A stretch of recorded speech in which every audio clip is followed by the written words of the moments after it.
bagaimana mungkin gitu kan, ibaratnya, bagaimana mungkin kita bisa memperbaiki ataupun perbaikan ke depan apabila dia tidak punya sidik tadi, tidak punya visi misi tujuan tadi.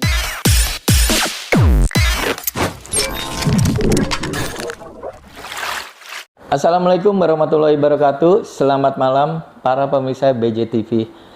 Bertemu kembali dengan saya Herman Yakub. Hari ini dan malam ini saya berbincang-bincang dengan salah satu caleg dari Partai PAN nomor urut 7 Dapil 3 wilayah Ciwandan dan Citangkil.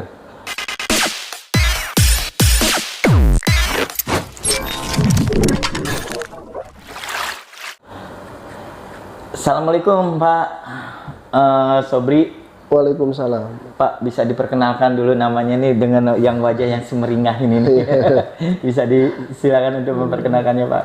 Kan nama saya Sobri, saya caleg dari Partai PAN Dapil 3 Ciwandan Citangkil. Jangan lupa coblos nomor 7. Manggil Bapak apa manggil Kakang nih? Ya, bebas saja Akang boleh. Ya. Kalau Cilegon sih biasa Akang ya. Akang ya. Ya masih muda juga ya, nggak harus dipanggil Bapak. Yeah. Kang, sebentar lagi ini kan kita udah mulai untuk kontestasi daripada pemilu itu sendiri, khususnya untuk Kakang sendiri nih sebagai caleg DPRD Kota Cilegon. Kang, persiapannya udah sejauh mana nih Kang untuk menghadapi ini? Ya. Yang pasti sih kalau saya itu justru banyaknya calon itu saya syukur alhamdulillah ya. Artinya pemilu di 2024 ini banyak pendaftar calon legislatif sendiri. Saya bahkan bersyukur dengan hal tersebut. Mudah-mudahan dengan banyaknya calon tersebut, istilahnya banyak pula istilahnya ide-ide gagasan ataupun solusi-solusi untuk kehidupan pemerintah sosial sekarang ini ya. Karena memang menurut pendapat saya itu yang paling penting ya. Itu. Jadi kalau saya justru lebih lebih seneng istilahnya kita kedepankan bukan persoalan menang atau kalah ya. Tapi lebih ke substansinya. Apa sih substansinya? Jadi inti tujuannya apa? Intinya kan untuk mencari solusi. Artinya kendala-kendala ataupun persoalan-persoalan baik pemerintah maupun sosial ke depan ini kan mungkin itu Bang ya. Artinya kita akan bisa lebih mengetahui sisi masyarakat maunya apa gitu ya, mau diarahkan yang kemana gitu ya. Nah beberapa sebelumnya kan kita mengadakan ada sosialisasinya sendiri ya kan. Itu ada kendala pastinya atau ada kesenangannya seperti apa itu? Ya itu justru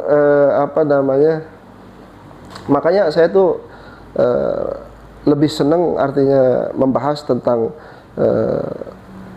problem-problem ataupun kendala-kendala daripada solusi-solusi di sosial pemerintah sendiri.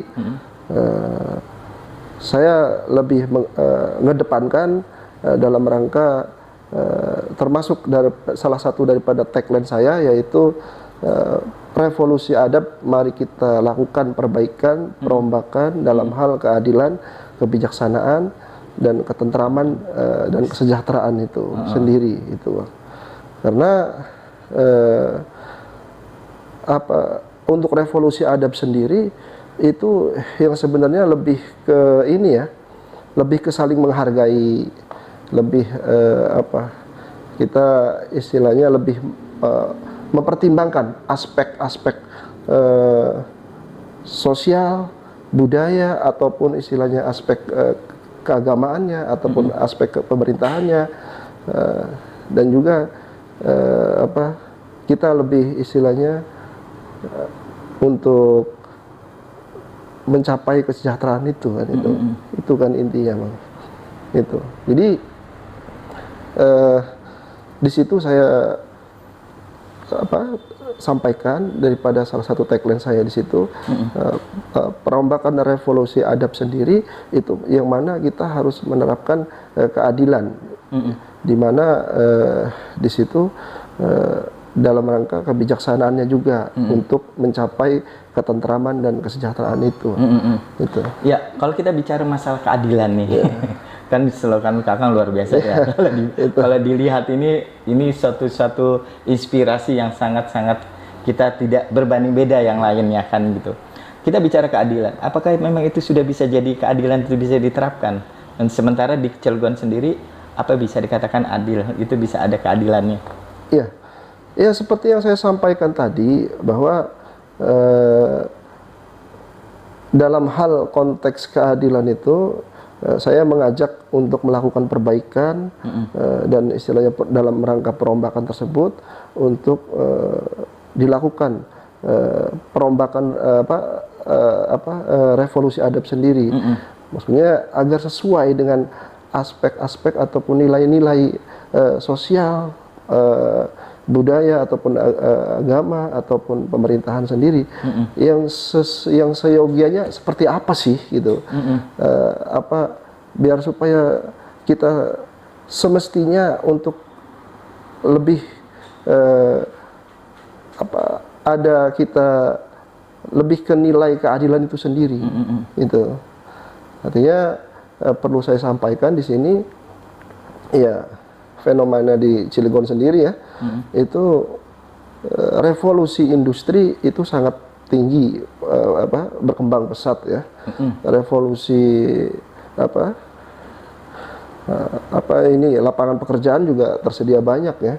Itu. Nah, ironisnya itu di sini Cilegon sendiri setelah saya beberapa titik sosialisasi itu keluhannya itu ya itu lapangan pekerjaan, terus keterpurukan ekonomi gitu kan. Saya ironis melihat itu karena memang ini bisa jangan sampai istilahnya terjadi darurat pengangguran dan darurat ekonomi itu sendiri gitu. Ini saya ironis sekali gitu. Ya artinya dari sisi itulah makanya Kang Sobri menyampaikan bahwa inilah harus kita berikan satu keadilan kepada mereka itu sendiri agar mereka tidak terbengkalai. Artinya tidak terjadinya suatu pengangguran. Padahal revolusi industri sangat luar biasa di kota Cilegon itu sendiri ya, gitu ya. Itu maksud saya. Itu. Ya, artinya itulah yang akan menjadi slogan kita membuatkan suatu keadilan gitu. Tenaga kerja yang ada di kota Cilegon sendiri itu kan sangat minim ya, khususnya warga Cilegon sendiri. Sementara tenaga kerja luar itu banyak sekali yang ada di kota Cilegon. Itu menyikapinya bagaimana untuk agar masuknya pemuda khususnya tenaga kerja yang ada di kota Cilegon itu yang lokal yang menjadi prioritas. Oke, jadi maksud saya begini Bang, jadi dalam hal istilahnya keadilan itu sendiri harus sesuai dengan revolusi adab itu sendiri. Yang maksud saya keadilan itu harus sesuai dengan nilai-nilai ataupun aspek sosial. Harus istilahnya di situ ada aspek secara etikanya, secara moralnya gitu. Nah ini ironisnya itu kan yang dimaksud saya itu sekarang ini ya seperti apa yang saya sampaikan tadi bahwa dibanding istilahnya itu tenaga kerja lokal ataupun asing ataupun luar itu lebih banyak istilah tenaga kerja asing ataupun luarnya. Nah ini di sini maksud saya mirisnya ironisnya itu di situ. Di situ tuh tidak ada nilai istilahnya aspek istilahnya secara etika ataupun moral ataupun secara aspek sosialnya itu. Seyogianya itu semestinya itu untuk menerapkan keadilan itu seperti apa sih kan itu. Makanya harus mengacu ke nilai-nilai sosial ataupun nilai-nilai etika itu sendiri ataupun nilai-nilai moral itu sendiri. Itu kan sekarang begini, ketika istilahnya perekonomian, konteksnya gini, ketika perekonomian istilahnya ataupun industri kota Cilegon maju tapi rakyatnya istilahnya terpuruk, kan itu etikanya di mana? Tidak adil jatuhnya. Kan tidak adil jatuhnya. Nilai sosialnya di mana kan itu, Bang, maksud saya. Itu. Jadi makanya ya setidaknya istilahnya taruhlah misalkan lokal itu misalkan 70%, istilahnya 30% itu tenaga luar atau asing kan itu, Bang. Artinya masih worth it secara lah, ya. Worth it artinya. Secara ini oke lah, misalkan 60-40 lah ibaratnya, 60 lokal, 40-nya 40 luar ataupun asing lah gitu kan. Ataupun minimal 50-50 lah, Bang, gitu maksud saya kan gitu. Ibaratnya 50 lokal ataupun ini 50 ibaratnya luar atau asing kan masih imbang ibaratnya kan gitu. Jadi jangan jomplang seperti ini kan. Itu maksudnya. Jadi masih bisa lah untuk menjadi suatu kebijakan itu ya, untuk masuknya agar masyarakat Cilegon sendiri bisa menikmati apa yang didapatkan hasil yang daripada kota Cilegon. Ya, itu. Jadi maksud saya gini, jadi kita sesuai dengan tidak usahlah kita istilahnya ngaku merakyat ataupun istilahnya itu dan sebagainya. Sementara istilahnya dari segi sistem, pemerintahan atau presiden tidak memperhatikan ataupun mengatur tentang hal itu, khususnya dalam presentasi tenaga kerja itu tadi ya. Artinya biar supaya diterapkan sesuai dengan keadilan dan nilai-nilai etika atau sosial moral itu sendiri, istilahnya kan gitu, Pak. Maksud saya itu. Jadi di mana di situ ya untuk jauh lebih dengan kebijakan itu sendiri itu lebih jauh gitu. Artinya itulah akan muncul daripada kesejahteraan itu juga ya, sehingga masyarakat daripada khususnya kota Cilegon menjadi tidak merasakan gue sekarang sudah adil ternyata kan gitu ya. Nah, Kang Sobri sendiri, ini kita berandai nih, Kang Sobri ketika terpilih, insya Allah kalau Allah sudah menentukan kan gitu kan. Amin, amin. Nah, apakah Kang Sobri nanti di dalam wacana Kang Sobri ketika duduk di situ merubah dari sistem itu menjadi keadilan itu, contohnya seperti undang-undang gitu kan ya. Apakah Kang Sobri sendiri akan bisa memberikan kepada rekan yang ada di dewan itu sendiri untuk memberikan suatu bagaimana merubah atau bagaimana undang-undang itu bisa diterapkan? Iya, jadi saya akan berjuang dan berupaya untuk melakukan perombakan untuk lebih baik lagi ya. Ya dalam hal istilahnya baik itu perundang-undangannya maupun dalam hal istilahnya penggunaan anggarannya kan itu, Bang. Itu. Jadi ya kembali lagi ke tadi istilahnya sesuai harus istilahnya itu sesuai dengan nilai-nilai aspek istilahnya sosial, etika, moral itu tadi. Yang saya tagline sesuai dengan tagline saya, revolusi adab itu sendiri. Dan itu, Bang. Nah, jadi untuk saya sendiri ketika nanti istilahnya insya Allah meridhoi bisa duduk di dewan, bisa terpilih ya itu ya, terutama saya akan mengajukan ataupun istilahnya memperjuangkan dalam rangka perombakan undang-undang sendiri agar supaya istilahnya sesuai dengan nilai-nilai tadi ya, sesuai dengan nilai-nilai etika, moral ataupun sosial itu sendiri. Di mana di situ sudah seyogianya bahwa harus diatur di situ undang-undang minimal tadi itu ataupun 70-30, 70 istilahnya ini ataupun 60-40 ataupun minimal 50-50 lah, 50 lokal, 50 luar ataupun asing kan gitu kan. Itu tadi itu. Jadi harus istilahnya menyentuh ke keadilan di mana di situ mempunyai nilai-nilai sosial itu sendiri. Gitu. Tapi artinya tidak lagi menyangkut cuan dan cinta saja kan, tapi menjadi seluruh secara overall jatuhnya ya. Ini saya artinya itu ketika kita duduk nanti secara overall. Jadi ibaratnya ya kalau bisa sih sebenarnya ya setiap daerah pun istilahnya harus mempertimbangkan dari aspek nilai-nilai itu sendiri. Itu. Jadi semuanya harus berjalan ya. Makanya revolusi adab sendiri itu yang sebenarnya itu menyeluruh sih, Bang, gitu. Menyeluruh. Itu. Jadi ya baik itu istilahnya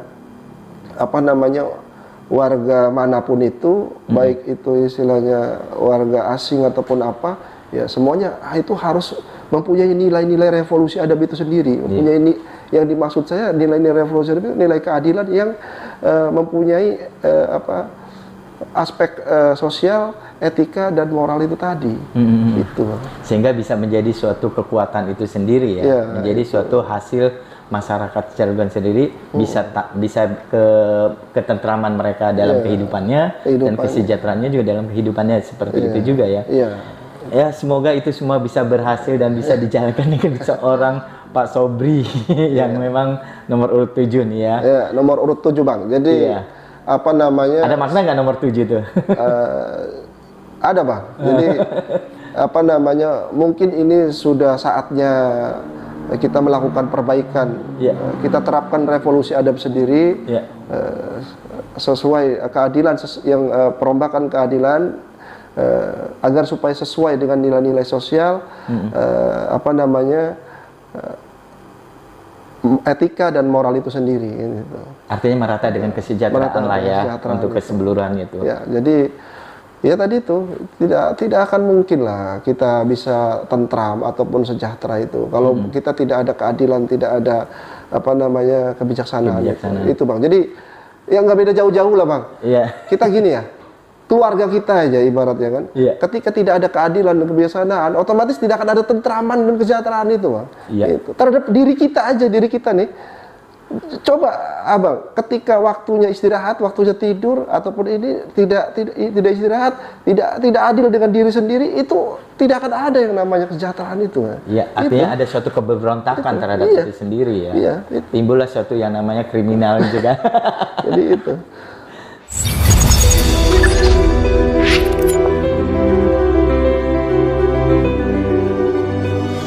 Tips nggak sih kalau untuk nanti hari hanya ini gitu untuk memilih seorang pemimpin?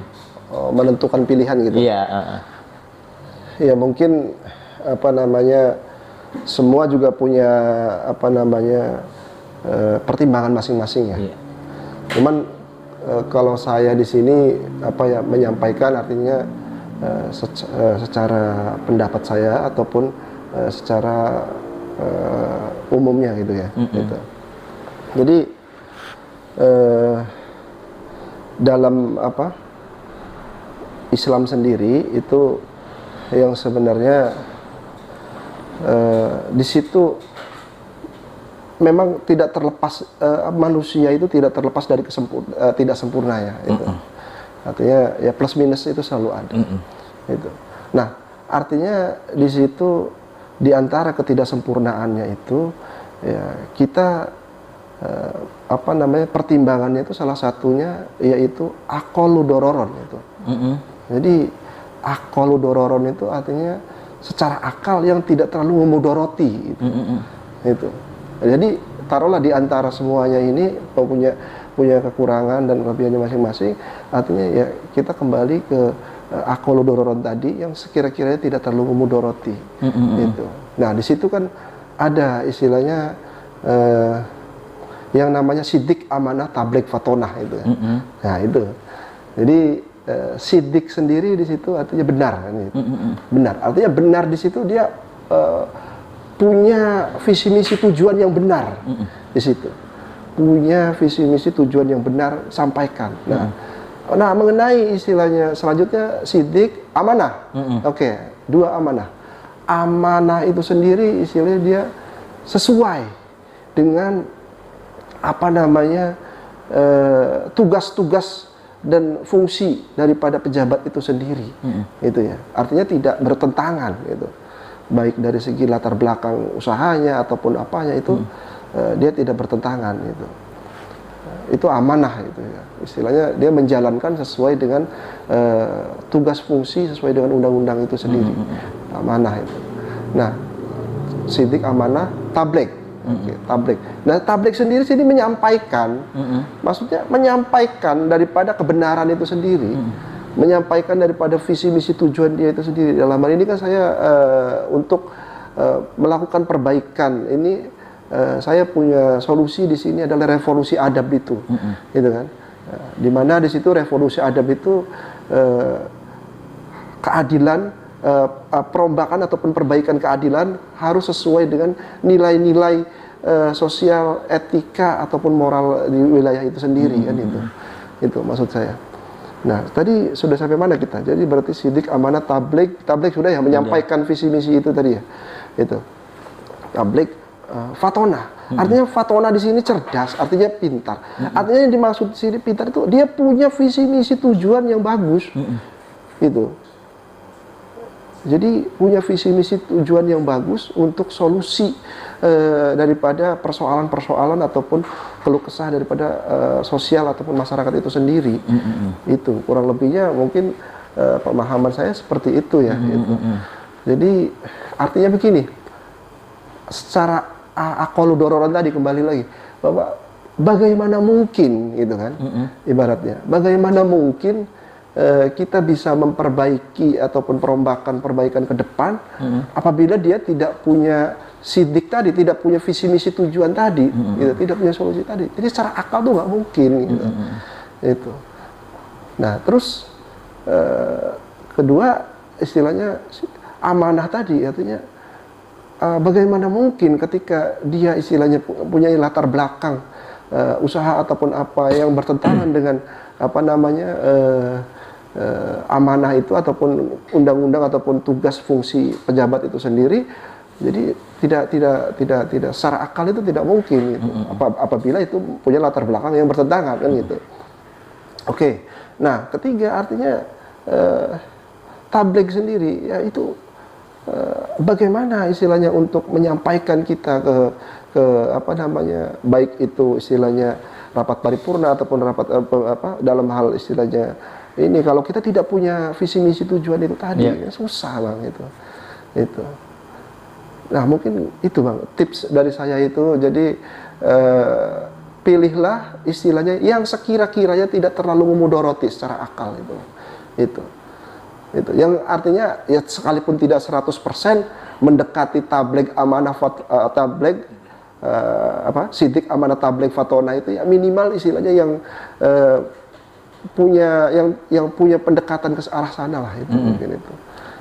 Artinya dalam hati itu harus cocok dengan hatinya untuk memilih itu sendiri gitu. Iya, cocok itu dalam arti cocok itu ya kita secara akal artinya bahwa untuk perbaikan ke depan ini istilahnya itu dia punya visi misi ataupun punya ide gagasan itu masuk ke akal ataupun masuk rasional gitu. Ya artinya jangan salah memilih lah ya kepada orang yang memang tepat untuk sasaran. Oh iya bahaya Bang itu, jangan sampai memilih Bang. Jangan sampai salah itu.